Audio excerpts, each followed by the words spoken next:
4. And because we have actually done numbers, maybe henceforth I'll start saying them in French. Donc, bienvenue en leçon 4. Okay? So today we actually have three major topics to treat, which is the subject pronouns, with pronoun sujet, that is the who or what that performs an action. For instance, I, you, we, she, he, they, and so on. Alright? And as well as the verb être, which is the verb to be. How do you say I am something, you are this, and so on and so forth. So this one is even the most important verb in French. Then the very last one is the verb avoir, which is the verb to have. So how do you say that? I have 2 pencils. You have a sister, and so on and so forth. So this is another super important verb. I will be taking these one after the other. Alright. So let us start with the very first part, which is the subject pronoun, les pronoms sujet. Les pronoms sujet. Now, subject pronouns replace noun that is doing the action in a sentence. Subject pronoun, forget about the subject. Just remember pronouns. What are pronouns? We used to say in English that pronouns are any words used instead of a noun. So that means instead of me saying James, I can say he. Instead of me saying Chloe, I can say she. Instead of me saying James and Chloe, I can say they. Instead of saying that James, Chloe, and I can say we. Do you understand? So that is those words that we use to replace those names. That is a pronoun. So subject pronouns are essential building blocks for constructing sentences in French. So they tell us who is performing an action, the action of the verb. Alright, and that's why it is important for you to know them, because your verbs are very important and your pronouns are very important for your verbs. So it's as if they are related. Alright, so let us just go very quick into the French subject pronouns. So we have the je. This is the very first one. Oh, I forgot to put the meaning in front. So je means I. The e in je disappears before a verb starting with a vowel. So that means when your verb is starting with a vowel, remember how we did the le and la when we were taking contraction, right? So that's the same way. The same way our e and h disappeared and we have an apostrophe instead.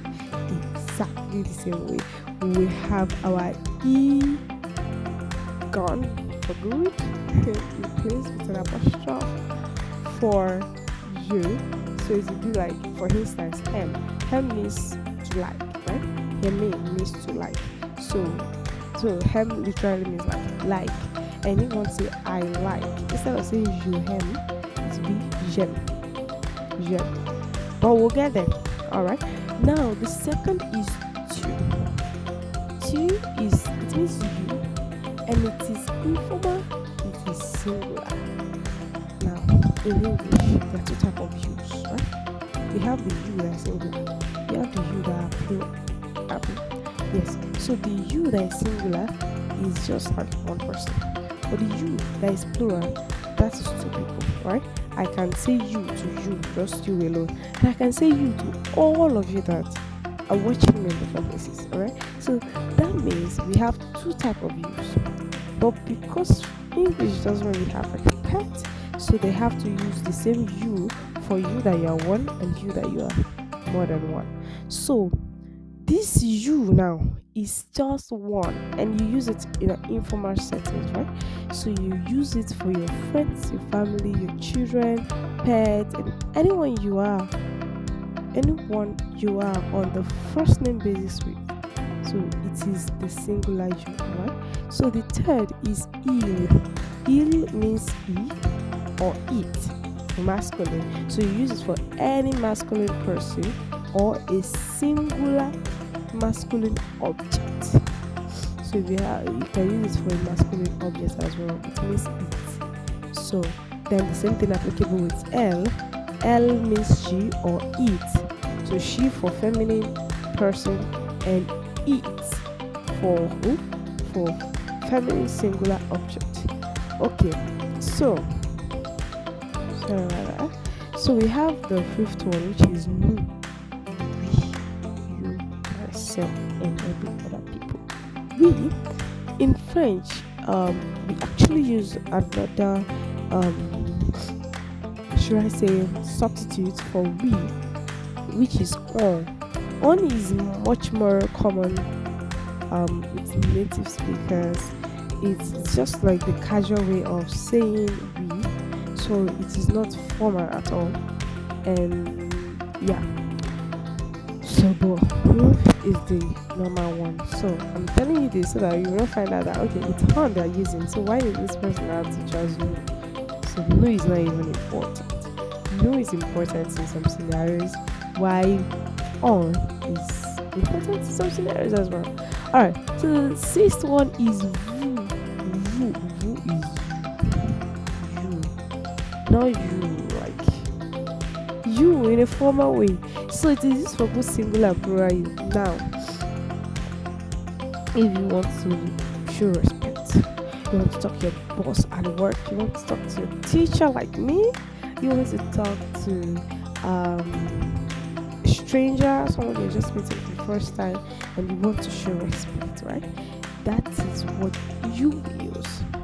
And when talking to more than one person, regardless of the formality, you use this vous as well. That means even if it is in an informal settings and you want to talk to two or more people, you use vous. I get me. So vous plural form in any formality, then you singular form in just formal situation. I hope you get it. Oh, so that means if you should tell us, if we should talk about the difference between tu and the difference between vous, that means tu is used for just one person, vous is used for more than one person. Tu is used in an informal way, while vous is used in a formal way. Alright. Now, the next one is ILS, which is il. They are actually masculine mixed group. So they're either masculine or mixed group. That means you use it for a group of masculine people or objects. It is the plural of il, il. So you see that s is added to it. Obviously, that shows that it's plural. So you use it when the they you are referring to are purely men or boys, just purely masculine actually. Then you also use it when you have mixed group, both masculine and feminine. If it is 100 women and just one small boy, you use he for them because it is already mixed, alright? And yeah, so the s is actually silent, so you don't say ils, you say il. Then we have the next, which is L.